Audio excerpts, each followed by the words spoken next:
I want to thank you very much for taking the time to share with us your story. Where did this idea of martial arts originate? I think the instinct of martial arts starts as an instinct. I think it's born in our DNA. It comes out later in a different form, but it's deep. And then there is a hook, a breath of air, a lightning that hits, and it comes out. And it came out in the form of my community being exposed to the initial fundamental martial arts of grappling, manipulating of throws, called the gentle way of judo. That's where and how it all started in my hometown of Bayonne, New Jersey, metropolitan New York City, right across the bay from the lower Manhattan, right by the Statue of Liberty. The starting of anything is probably only as good as the rebar, this concrete that goes into a person so that they can abstract and train and grow from there. But it needs a count. It needs an intro. And that was done through, again, the community, through a very special, became later in life a close friend of mine, Bill Miller. And he was hosting a recruiting process, very genius. And he did it through athleticism. He did it through clean activities of the community. He did it through inspiring young men of how to grow, where to go, what to do, keeping them safe, clean, and giving them a stepping stone of which later in life would be an advantage to them, as it was for me, definitely. That was my beginning. And I took that beginning and I leveraged it into other things, military composed it. That was part of my nutritional diet. It was my training. And it was to take me into my life, and it was to make me what I became, and it stays with me forever. It's a wonderful experience, and to be fortunate enough to have this beginning, but then take the credit where many people have these offerings and do not follow through, cannot follow through, will not follow through. But when you can, and you have the other components of character, content of a character, utilizing and leveraging the tools given to you from birth, be it athleticism, be it mental, physical. We're not all born big, we're not all, but we are born with will. Take that will and leverage that will. Work with that will, and there's nothing you can't do. A spark is a metaphor for an internal drive. It is the sun. We are the center of our own universe, metaphorically speaking. If you do not have that spark, you reach for it. You get it, you look for it. You are correct. Some are not given, born with, or attribute, or can find a spark and then connect it with a likeness of what they want to do in life. In life, I became, because of all this, a teacher. I became a counselor, specifically in the field of work, careers. I am a CCC, cryptic for a certified career counselor. So I took the martial arts spark and transitioned that spark to helping people find their niche, their position in life as a career. Mine happens to be based on the martial arts, but even with that, my family was part of a sort of a sun, a nuclear spark that helped me, guided me, encouraged me, gave me something to look up. I'm fortunate. I'm very lucky. Where there are others that cannot find that spark, but that's what we're here for. As teachers, parents, martial artists, we dig deeper into this philosophy of humanity and this philosophy of cultural anthropology. We're all students of this. And I became one when I left my culture, joined a disciplined organization like the Marine Corps, and then leveraged that by going and visiting to a Far East country, Japan. Specifically Okinawa, but that is Japan. And that broadened my enlightenment into my future destiny of humbleness, manners, but yet building and increasing a spark. When I talk about it, I can't sit still. I start getting excited. I go back so many years to where this spark ignited and the ignition of what keeps that spark going. I get asked all the time, you know, where did you learn? Where did you go? How old are you? Questions that are not the answers to the questions that they're seeking. I'm a manpower specialist. I'm a professional in the field of humanity. I've worked both the non-for-profit area, government, that is my degree, and in the for-profit area of business. And in this venture, you learn to adapt and sort of soothe and tailor and increase or work with this kind of energy. Sometimes you get lost in too much talk and too much blabber, but you get on the mat, and the mat is for us, the mat is real. But for the public, the mat is the real world. We are all on the mat of life.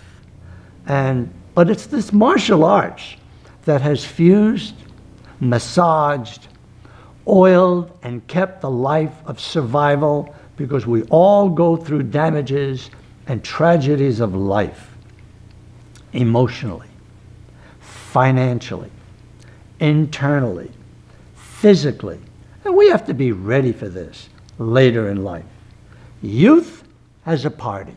Youth is seduced by a mentality of invulnerability. They're fools, we were all fools then at one time. I like to think of myself maybe not as foolish, but in my competitive days, I'm crazy. I mean, my goodness, I just, I was on the freshman high school football team, and I got so banged up because I was, something in me, thank God it got controlled.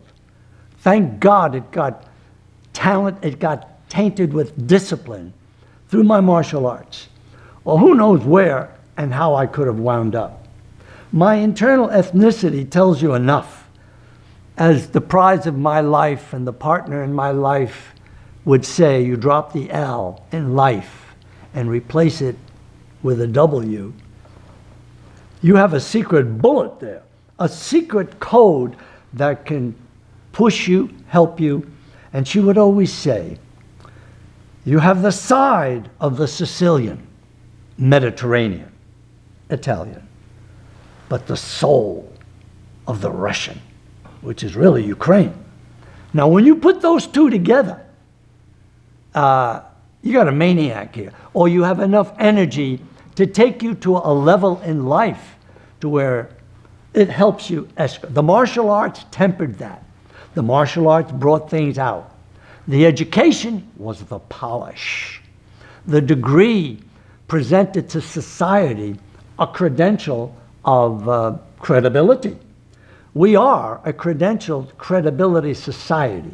You want your teeth drilled? You don't go to a cardiologist. You go to a specialist.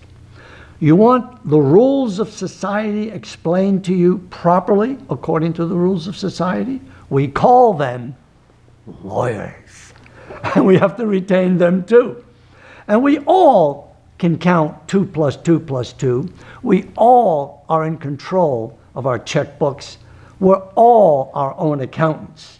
But when we get sophisticated and we go to a level and we go to an accomplishment which is complicated, then we retain the experts in the field of accounting. So these are the people that handle the numbers.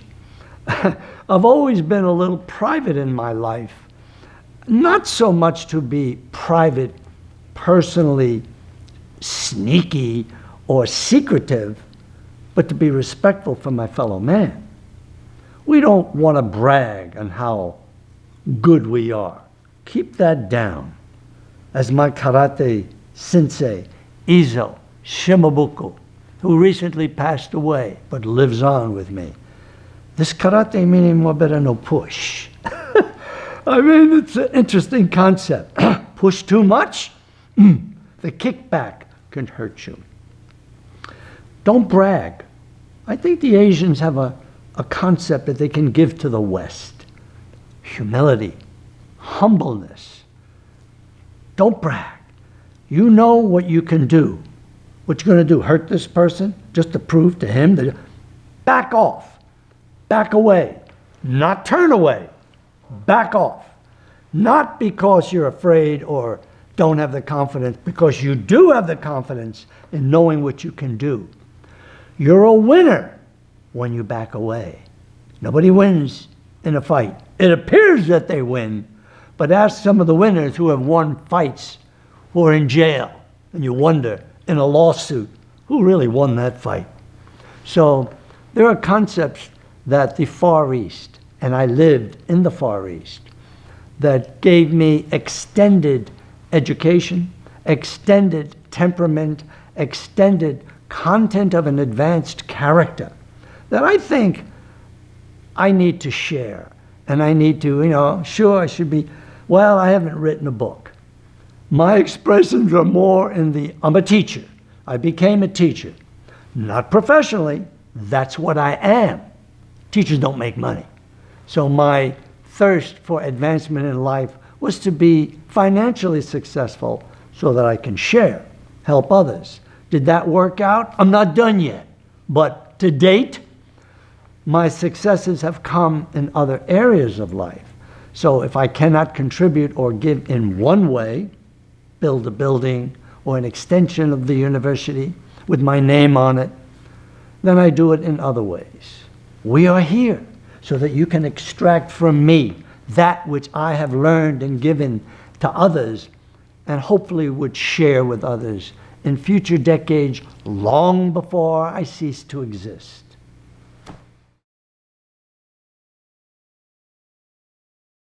My first impressions were already prepared. My first impressions were, I think, long before I joined the military, because of my exposure to my teachers, to my people who advised me.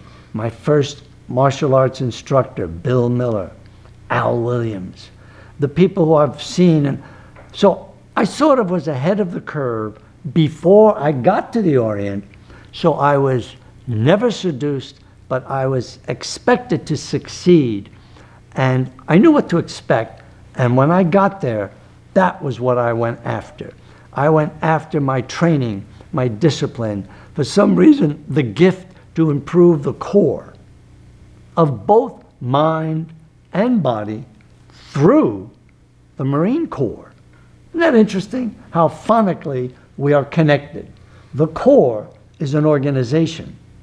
The core of your psyche comes from lots of ways. Education, experience, discipline. So I saw when I got there, I was very well prepared of where to go, what to do, and I did that. I was saddened by my fellow service members, Marines, who were not as prepared as I was, and sadly did not enjoy the fruits and the benefits of what they could have done. I can't save the world. I may want to, try to, I will fail. But if I help one or influence two, I will feel successful. So yes, I saw a lot of sadness on Okinawa by my fellow peers. But the citizenry there, the people that were there, understand I was there just a very fast, short 20 years. after the American forces had leveled Okinawa, Japan. Wow. So the Okinawans already had a sort of a third eye on us. They knew who we were, what we had done. And here I am in their country, learning their culture, their martial arts, and even got to learn some of their language, and gave some of their language back to them in the form of entertainment. You know, give people what they feel is there. Make them feel, when in Rome, whoever. That's a wonderful example. Don't go over, leave your Americanism, your Western world, leave it in the West. Come there, take off all your clothes, get a good steam, put on a gi, put on a kimono, put on whatever it is makes you. What I'm saying metaphorically is learn about your fellow man, learn the culture.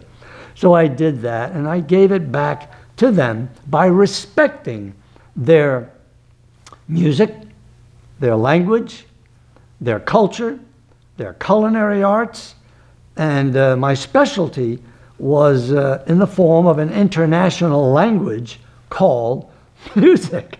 And you get the right key, you get the right form of entertainment, wow, you can win a lot of friends and influence a lot of people. I even influenced my own fellow Americans in what I was doing there, and they didn't have a clue what I was doing there, because everything I did was in the language of the host company. I was there as a guest.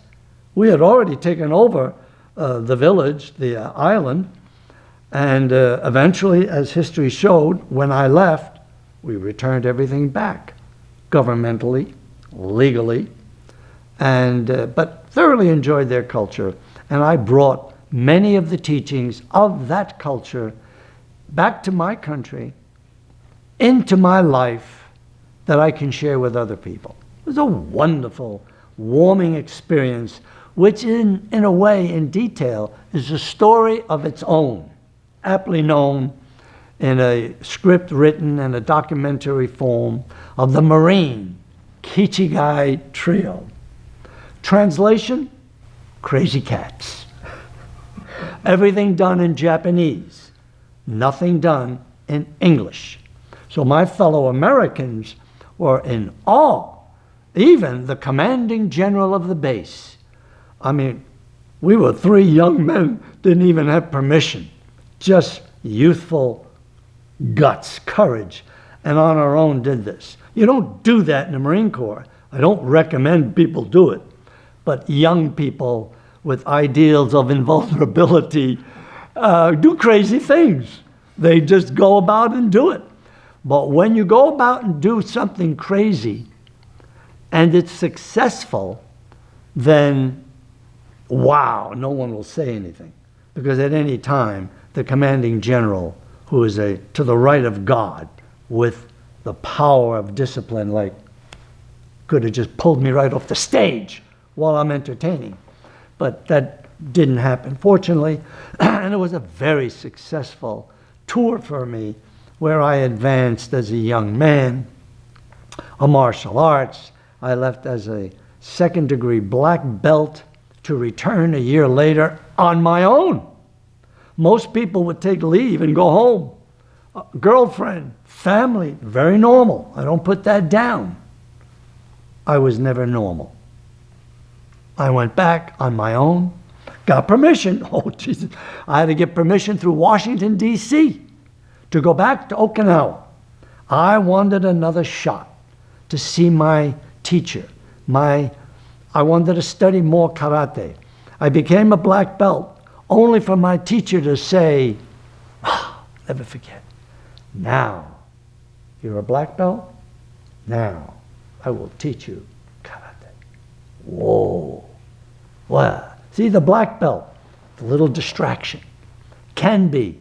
That's why I have a little personal, internal, and I don't share it with too many people. Be careful of the ranking system. Be careful of what you declare, what you make yourself. Your audience will do that. Your people will do that. Don't you do that. The Marine team of which I was on, I did both judo and karate simultaneously. I'm the first mixed, either in my head, but I'm the first mixed martial artist that actively practiced both arts. I'm the All-Marine Inter-Service Far East Judo champion in my weight category. I'm All-Marine runner-up judo champion. I was on the All-Marine judo team. But my specialty was karate. But my soul went back to the grappling of judo. What is it with it? So, and you see where we have evolved today in the form of martial arts. We politically correctly describe it, the martial arts.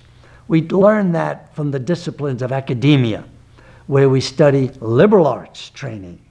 There's engineers, there's specialists who continue to specialize in anatomy, physiology, biochemistry, to become MDs, successful. But nothing is as wonderful as the generalist who maintains a liberal arts approach and then finalize a specialty later. So I was fortunate to bring that back, and that's my message that I like to give in my classes today. Not to dictate, not to push, not to intimidate an audience or a student, but to be able to scientifically, and I'm not that, but emotionally pull out of them their skill base and put them on the track of success. My tool is the martial arts. Also academia, discipline training. I was not a good student prior to university, but became it. Another spark lit up. Thank you, Jesus, for this spark, where, you know, I turned a difficulty of not being a good student to one that would go on to graduate from college and then come back. As one of my veteran advisors would say, you want to see where you are now on the bell-shaped curve, on where you were? Because I was not recommended to go to college. Didn't have the background. But the science study at that time missed about the content and the karate of, if I put my head to it, I can. I was still a challenged student, but I went back to graduate school, and I have achieved a master's degree in the field of government, humanities, people. We call it MPA, like MBA, Masters in Public Administration, government. So, but that was done because of the anchor of the discipline. I needed help. I needed tutors. I went from my master's thesis, 4 or 5, the faculty members said, what do you do? What are you here for? What do you? And then I'd have, well, sir, my draft, but take a look. And then I would come back a month later, you again, you write me again. Well, when it came time for my board of review to approve my work, he's clean, he's good, because I knew my limitations, and I had prepared how through all my life, and I channeled that through education. Now you put it all together, and you begin to discover what makes a person and successful at the level of whatever channels they choose to go to.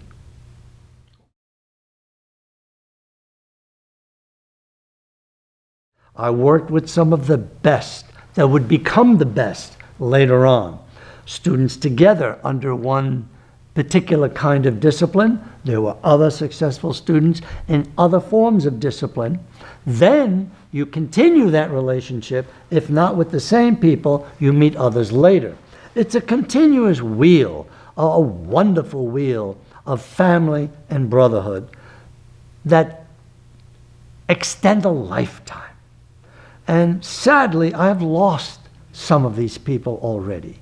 And I'm saddened by that. But again, what is the root, the seed of allowing exploration? But the martial arts becomes a family. My brothers and sisters, sadly not enough sisters. Today that's changing.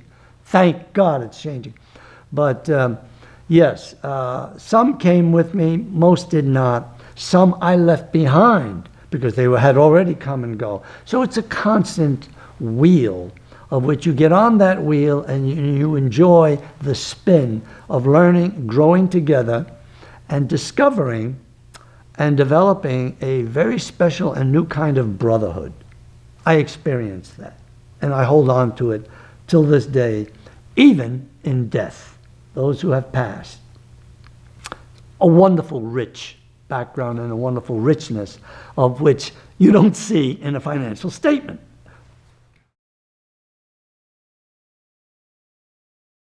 It's a wonderful question. I personally take an interest in that because what the nature of your question is not so much the C word, competition, which equals the other C word, champion, which is built on what we study for. The competition, metaphorically talking like in the field of academia, is the testing, the grading. And what better way to grade than to come up and work with someone who is a brother and compete with them, to measure your skill base, mentally, emotionally, physically, and competitively. Oh my God, my thirsts constantly, which became later on a little bit of a flaw. Watch out what you emphasize too much. Many of the students that I worked with became very good instructors. I did not. Oh, I'm a good instructor, but I'm a little picky. Through my competition, I would work only with black belts. Shame on me. Who am I to not work with a beginner or a white belt?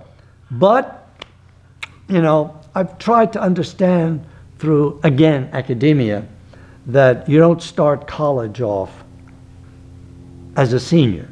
You can't go to graduate school unless you've successfully accomplished undergraduate. I kind of took my martial arts training that way. Now the competition, oh yes, competitively, it was there burning, but it was being refined. I thirst for the competition, not so much for the accolades.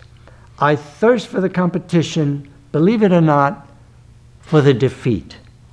I learned this long ago. Watch out when you win. You're on your way down.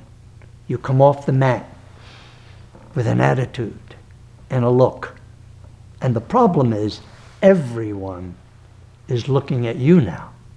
That target, you better go back now and think and train like you have lost. Oh, but people don't do that. That's not normal. They pick up the training, the trophies, they smile for the picture, and they take interviews, they go to the movies, become stars. Whoa. Be careful of that trap. I'm very conscious of more of that these days. Yes, I competed limitedly. A good friend of mine who I studied with, who went on to win laurels and respect internationally, globally, my good friend Joe, as in Joe Lewis, L-E-W-I-S. Those who listen and read do not get confused with the brown bomber of extraordinary talent, L-O-U-I-S. Interesting. As they said, he told me, and get this, folks, he's the national champ, and his name is Joe Lewis. So and what better way to be sharp than to work with someone sharper than you, or as sharp. So we became a whetstone for each other's improvement. What a tool, so competition to me was important. And yes, as a young man, I became also a little picky, would go into 2 tournaments, turn to the referee, shame on me. What's the matter with you? You can't see? What's the matter? You can see that? Don't do that. I did it. See? I was still learning. And so I have won major tournament. I got respect, but I was a graduate student. And I cut back on my tournament exposure for many reasons. If anything, for the reasons of subjective analysis of somewhat Look today in technology. The guy strikes out, the guy is safe, the guy dunks the ball there. And what do? We go back and look at it again and again. Well, we didn't have that in our competitive. We would leave knowing that we scored when someone else subjectively said, no, you did not. And then, of course, the wave of my scholastic commitment to academics. I couldn't make the travel. I couldn't go around, so I stayed local. But competition, when understood, is a healthy thing. When misunderstood, no good. Be careful. As I would say when I won a second, go back and defend your title, defend your credibility. And I went back, I got caught, second place. I had I was emotionally down, and I would call Bill Miller, but Paul, you are consistent. What's consistent? I lost the match. What the hell's wrong with your eyes? And my cousin, I was so upset with the trophy, I gave him the trophy. And he said, I'm so honored. He called it lousy second place, but he says, you'll never get that trophy back. And I never did until he died. And I finally did get it back. And today, I retain the memory of that experience and lousy second place. But it taught me. It gave me an avenue of watch out. When you win, be careful. When you lose, it's going to bring out, it's going to sharpen. You need to lose. That's what keeps you sharp. Teachers sometimes give a grade and analyze the students to fail them all. And they all did maybe a C, but fail them all. Boy, if that don't wake you up. So yes, competition, healthy. My competition became limited because of my commitments, but I admire it and I thirst for it, and I'm happy that I did what I did, yes, yes. Anyone who competes is a winner, but we have been indoctrinated mentally to judge the winner by the grading system. First place, second place, and the trophy. Be careful of that. As I say, the winners are not always the winners. They won at that second, hour, day. Come back again. Maybe they won't win again. I would temper that a little bit and say that the people who compete and never, quote, win the trophy have won and accomplished an achievement because they are doing something where others are not. As I say, I stopped doing it because maybe I was a very poor loser because I was giving up subjectively to somebody else. Opinion. I scored on that kick. No, you didn't. Not in it. Well, okay, and it gets written up that the other person won. So then becomes the temperament of a mindset that the person that does not lose, that does not win, is not a loser. He's developing a stage of character and competition, needs to understand it. That's why when my friend said, I think we should go for the knockout, and that will cure everything. Yeah, Joe Louis, who grabbed the pair of gloves, I was already at a graduate school and he just went on, got in a ring, started kicking, and went for the knockout. And we gave it a name, and it was called kickboxing. We're going for the real thing, not a subjective academic grade of a point system, or, in my opinion, you won, let's go for the knockout. So, and that shows a lot of things. So, but, you know, straight answer, straight question. A person who continues to go in, there's something to be said for fine-tuning, for coaching, for training. You know, you can partake. If you're not prepared and you don't do the discipline of training, yes, you will be challenged by being called a champion or not. It goes back to training and discipline. Does that mean that anyone who wins is lucky? In a way. But does that mean someone who comes in second is a loser? So I would address that cautiously, carefully, and I would approach it with a lot of extra training, fine-tuning, and an attitude of understanding that the champions are really the people that go in and compete, and not necessarily. The ones that win might be the lucky ones.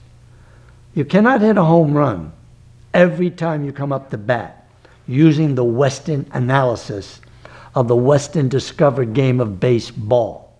He hits a home run, comes up next, strikes out. Well, how do we interpret that? Is he a loser? He struck out. So I think we need to refine, define, and sort of come to some terms of how we explore and explain competition. And it does need to be addressed. Your question is well spoken, with an answer with a little different flair, because it's not clean answer of or straight or cut. It needs to be addressed, again, through training. My karate, my teacher, Izo, this karate, more better to push.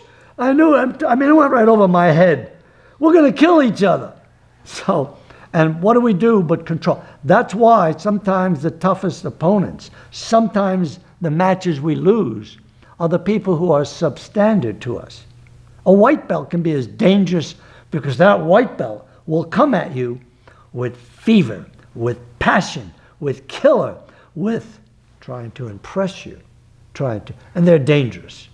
And they will hit you, make contact, and of course, accidentally, I have a theory on that. A white belt who has hit me in the past, and he would apologize, I would accept his apology. As soon as we bow in, he gets smacked right in the head. That is my gift to the man who made a mistake. You ain't going to get away with that. Let me tell you, you're going to get hit. I'm going to hit you because that is the discipline and that is your learning lesson. That is your red mark on your paper with your bloody nose.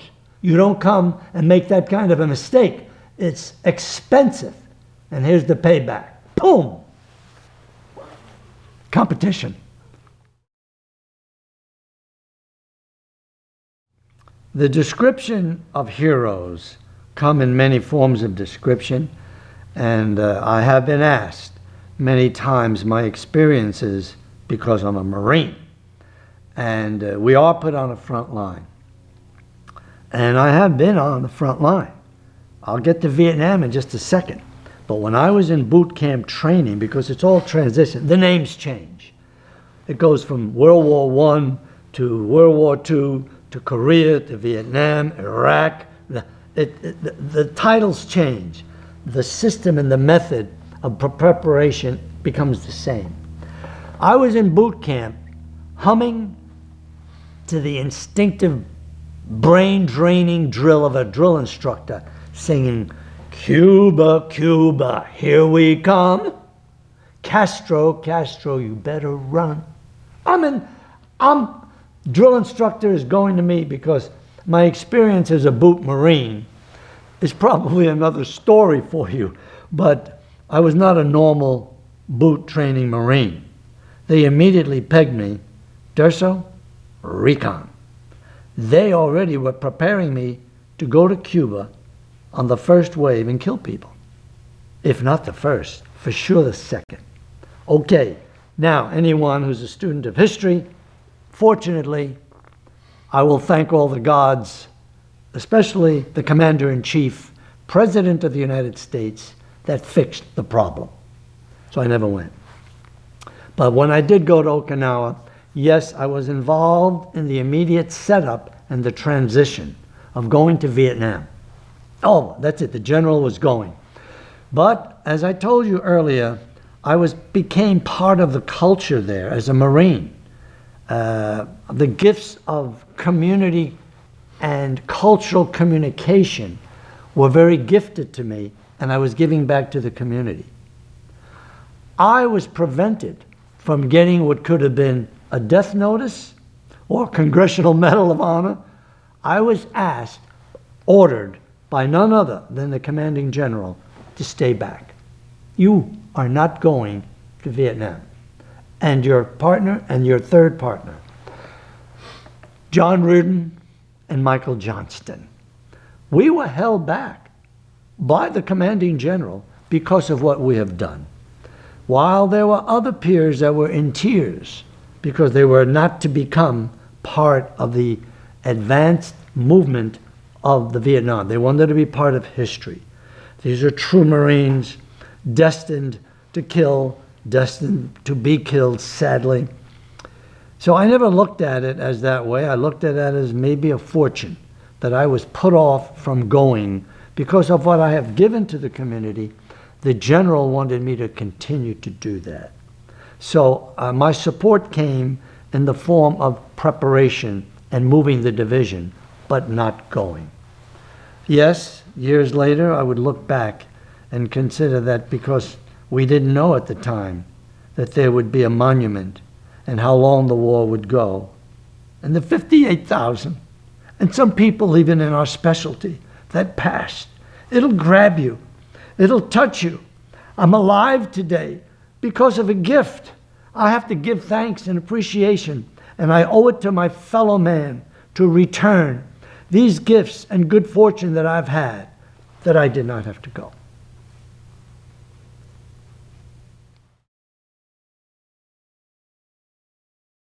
The training back then was inherited from the ancestry of the Far East world, my teachers' teachers.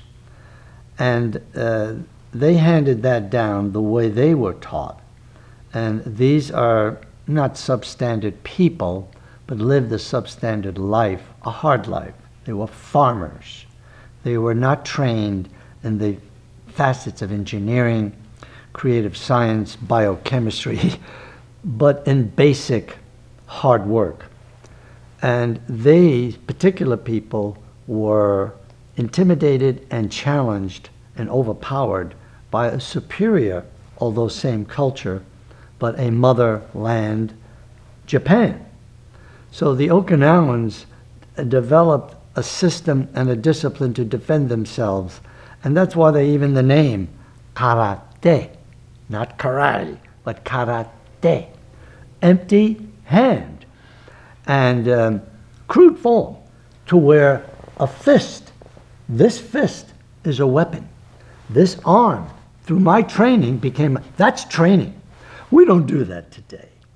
Now, there's been some distraction. There's a different form of evolvement. We are now mixing the soup, the sauce, the gravy, saute, a little this, and we're in now a cage, and we're aptly mixing the arts together. Ground and pound. Oh, I'm a fan. I'm all for it. But the sophistication of the training, even today in MMA, is substandard. Nobody can hit. Nobody can kick. Physical fitness, off the charts. And I am a physical fitness. I am, before I went in the Marine Corps, I was, you know, the officer that caught me playing ball on Okinawa asked me when I got my commission, because I snuck over the wall. And you look familiar. Oh, yeah. If I missed that, that was important because it became a benchmark for me that I had to go back and go to college. This guy expected me to be an officer, and I snuck over the wall to play ball with him. So, but back to the standards, yes, they have evaporated. And this is not a statement for all. There are some very good MMA people that have bobbed and weaved and have crossed over, but their physical fitness is off the charts. Their respiratory, their ability to recoup, their oxygen in their muscles, the jiu-jitsu from South America, the Brazilians are taking big honor for it, and I give them credit, but they're not the inventors. They have taken it and lifted it to an international level. Bravo, and I respect and admire that. But they're not, you know, the soul. I've met a couple of the family members in awe. Very good, not good, above that. So we see a lot of that. But I am disappointed in the preparation. And how do you prepare for MMA? It's like going to college and studying liberal arts. You cannot go in the field of chemical engineering, mechanical engineering, electrical engineering, become a scientist while you're just a comparative literature expert. It's a little bit of a challenge. So I'm very forgiving, but of course my eye is so trained that I see things in MMA, and I do follow it. And of course, performance, exaggeration, challenges, bravado. Oh no, there's no humbleness of a Far East mannerisms of culture, sadly, because the Western world is an audience of thirst for entertainment. But my standards are different. You know, I hope that I don't get critiqued for this and get dozens of emails. How dare you? Whoa, whoa, whoa. I apologize. I apologize. But my exposure is not normal. My standards are not normal. I am not a normal person. I'm an accomplished student of the martial arts, and I emphasize the word student. I don't wear a black belt anymore for the reasons that I've said. I've gone back to the old presentation of the Grandmasters who wore no belts.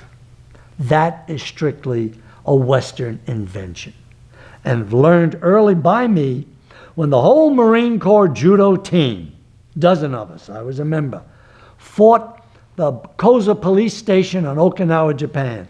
All 12, 14 of them. And there were no black belts. They all wore a white belt. And here we were, colors of the rainbow. We look like the rainbow group.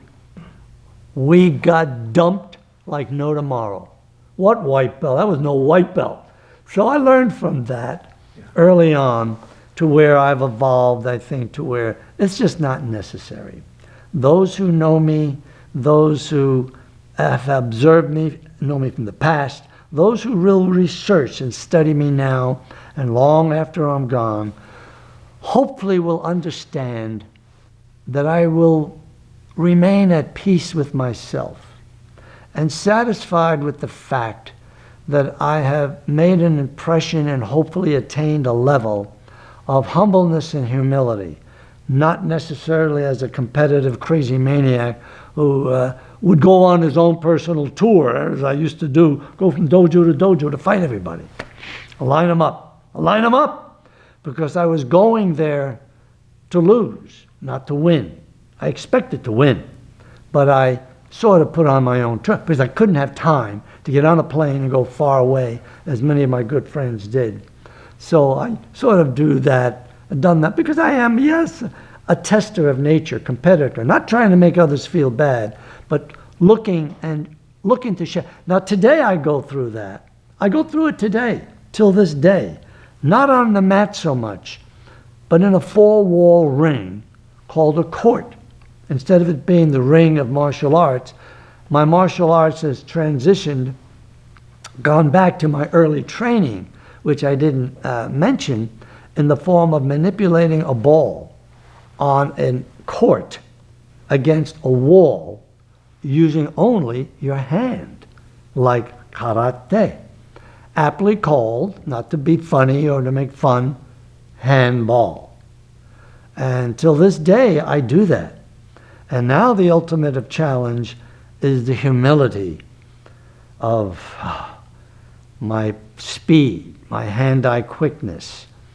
I will be entertaining and helping to host the United States National Handball Championships right here in Southern California. And I will be helping to entertain those who will be coming from around the world. Ireland, it's their national sport. New York City, Texas, throughout California.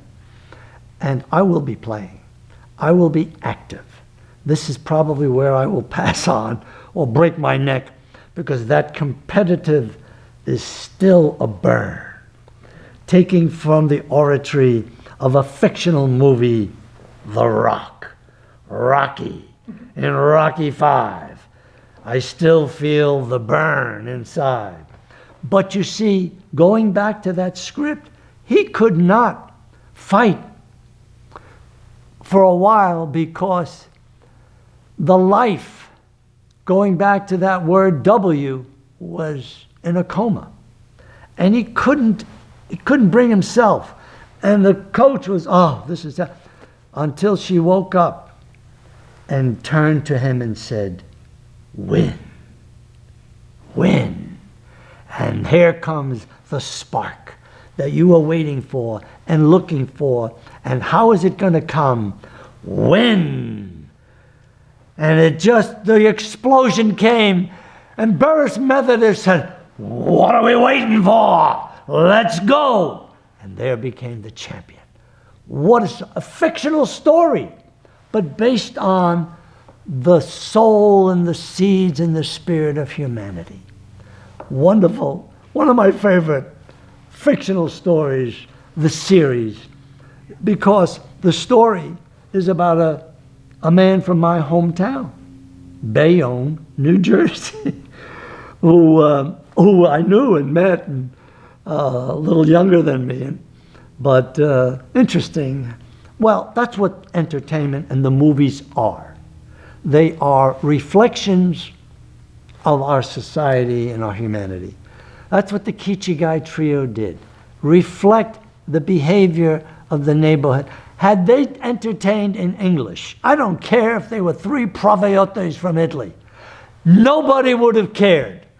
But the minute we sang, Shiwasenarate tatako, Shiwasenarate do de shimme soreo, sore minarate tatako, we were home to them. But I hope that at this chapter of my life I can give a gift to my fellow man and say, you can do this. Overnight? No, but there is hope. So I leave with that thought that the future, as Frank would say, the best is yet to come if you do this and do that. Yo, thank you. Sensei, pleasure. Thank you very much. Thank you so much.